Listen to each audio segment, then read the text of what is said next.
આજે મારી good morning 6:45 વાગ્યામાં થઈ ગઈ હતી અને પછી તો ડાયરેક્ટ જમવાનું ડાયટિંગ કરું છું કે શું કરું છું એ મને નથી સમજાતો. પણ હું આવી રીતે ડાયટિંગ કરું, સવારના પોરમાં હેલ્ધી નાસ્તો કરું. પહેલાં સાદો રોટલો બનાવ્યો હતો, પછી મેં એને વઘારી નાખ્યો. કાંક ચટપટો તો ખપે ને, આવું બધું ભાવતું નથી, પણ હવે શું કરે હાલો. અને પછી હવે ઘણા ટાઈમ પછી છે ને મગ ફણગાવા મૂક્યા છે. આખી રાત મેં મગને પલાળ્યા હતા, પછી આ કોટરના કપડામાં બાંધીને આપણે રાખી દેવાના. બીજેથી અથવા 1-2 દી રહીને આ ફણગી જશે. લિપોવેક્સનો ઓર્ડર હતો. હાથ પગ અંડરઆર્મ્સ અરે સરસ મજાનો છે ને લિપોવેક્સ કામ કરે છે, એ જ કરાવાય. હેર ગ્રોથ બહુ લેટ આવે છે. અને કાલ તો પતિદેવ મારા સામે દાબેલી, આ બધી મારી દાબેલી. અરે ના ભાઈ ના, બધે માટે. પણ શું કરું યાર, મારી તો સરસ મજાની આ મસાલાવાળી ખીચડી બની ગઈ છે.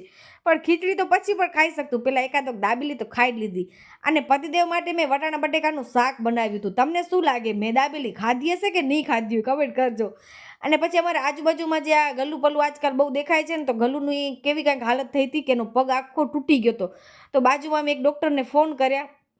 જે 1962માં તમે પણ ક્યારેક પણ આવી સારવાર કરવાની હોય ને તો પ્લીઝ ફોન કરતા જાઓ. કેમ કે આપણા આશરે તો હોય તો બસ કોલ કર્યો ને આવી ગયો ને, બહુ જ હાલત ખરાબ હતી. હા, મને પણ આવી બધી વસ્તુ કરવી એમાં થોડીક અનકમ્ફર્ટેબલ થાય, પણ યાર કહેવાય ને ભગવાને પોતપણ હિંમત દઈ દીધી છે. તો મેં કીધું હાલો એને પકડી દઉં અને એની દવા કરાવી દઈએ. હાલો હવે કાલે